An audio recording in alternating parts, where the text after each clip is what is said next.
Did you know that a divorce and an annulment are not the same thing? You can be divorced but still be married in the eyes of the church. Let's unpack this all so you guys understand the difference between an annulment and a divorce, especially if you're dealing with a narcissistic person, someone that's very manipulative or very contentious. I'm going to be sprinkling in very important details on how to deal with a narcissist and someone who's very contentious. So I don't want you guys to miss that. Make sure you watch all the way to the end. All right, let's jump into it. The first thing we have to understand is what's the difference between a divorce and an annulment. A divorce deals with the separation of assets in the civil law. So civil law will slightly differ in each country and each state. This is how the government essentially looks at your marriage from a legal perspective. Because when you got married, all of your assets, all of your debts are considered joint. So you have to partake in your spouse's assets and liabilities and vice versa. And that's what the divorce deals with. And things can get really messy if you're dealing with a narcissist because they love to play games in these situations. The civil divorce will also navigate with any child custody, anything to do with spousal support, child support, basically anything to do with kids, money, and assets and liabilities and debts. That's what the civil law is for. Once you get that done, then you can proceed with the annulment proceedings. Now, I want to give you guys some tips when it comes to divorcing and kind of just like a rundown of what you need to do. To start that process, I hope you're taking a lot of time to discern if you need to actually move down the divorce path. The church does recommend that if you're dealing with a very abusive or contentious relationship, a good first step might be to go through a separation where you're just taking some space apart from one another to see if you can actually reconcile the relationship and to make sure that you and your kids are in a physical safe space. You might not need to actually go down the divorce process, but we're going to talk about discerning divorce in a separate episode. But just wanted to give you guys a heads up. If you feel like, oh my gosh, my only option is to get a divorce, that's actually not true. You might just need to have a temporary separation from your spouse so you guys can see if you can actually figure out the relationship and make it work. With narcissistic people and very contentious people, I'm not saying it's impossible. I have a lot of hope that God can work miracles. It is going to be very difficult because they tend not to want to be accountable to anything, but we'll save that for a separate episode. Okay, so we talked about one of the differences. The divorce will end the marriage legally, but it doesn't end the marriage sacramentally. That's a key difference. There's a lot of people that get their civil divorce and they're like, woohoo, now I'm free. I can date again. I can get married again. Technically, you can't. You are still deemed to be married to your spouse sacramentally until you go through the annulment process. That's what the annulment is for, is to determine whether or not you and your spouse actually had a marriage in the eyes of the church and in the eyes of God. What is interesting is, let's say you didn't get married in the Catholic Church at all, and you want to get married now to someone who is Catholic, you would actually still need to go through the annulment process.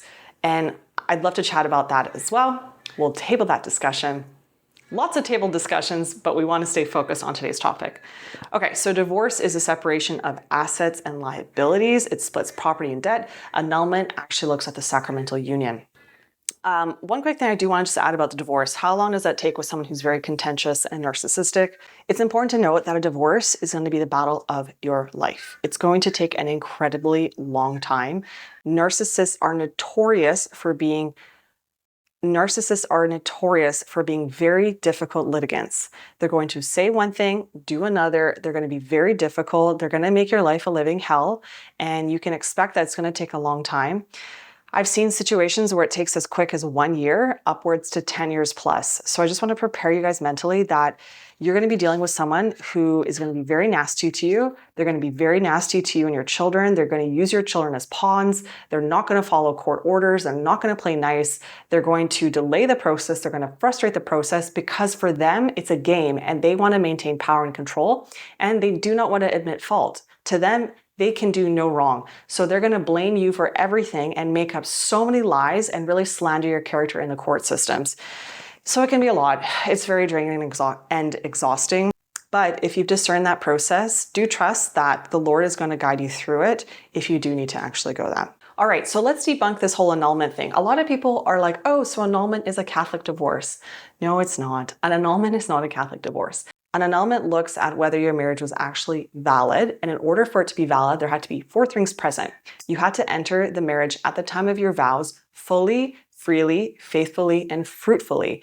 And the tribunal is going to look at those 4 pillars and see whether or not you were in a mental state to enter into the marriage with all those 4 things in place. And if one or multiple of them have been missing, then that means that a true sacramental marriage did not exist and you never actually were married in the eyes of the church. It's not a divorce. You're not separating anything in annulment. You're not dividing property or assets. You're looking at, was there a sacramental union? And we talk about that in another video, which I'll link below. I go through exactly the steps of the annulment, how long the process takes, what you can expect, and how to prepare for it. So do check that out. Very good information. So those 4 pillars, I'll define them really quickly because we have another video that talks about it in detail. And I'll just define those 4 pillars really quickly because we did talk about them in those other video series. So freely means there's been no coercion, pressure, or manipulation or fear that's driven you to marry this person. Faithful means that there was an intent to be faithful to one another for life. So there was no cheating or relationships leading up into the marriage or shortly after that were discovered. Fully means that the willingness to give yourself, your total self to one another with nothing holding you guys back, no information was withheld. And lastly, fruitfully, you're open to children. So even if one of those is missing, that means that you did not enter a sacramental marriage and the tribunal is going to look at that and then hopefully give you an annulment. So how does a narcissist or dealing with one fit into all this? Well, we know that narcissists are incredibly pride-filled.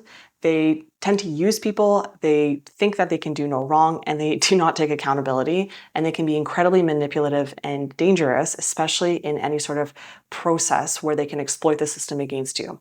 That's what they're going to do most likely, is they're going to game the system and they're going to use it against you, both in the divorce proceedings and in the annulment proceedings.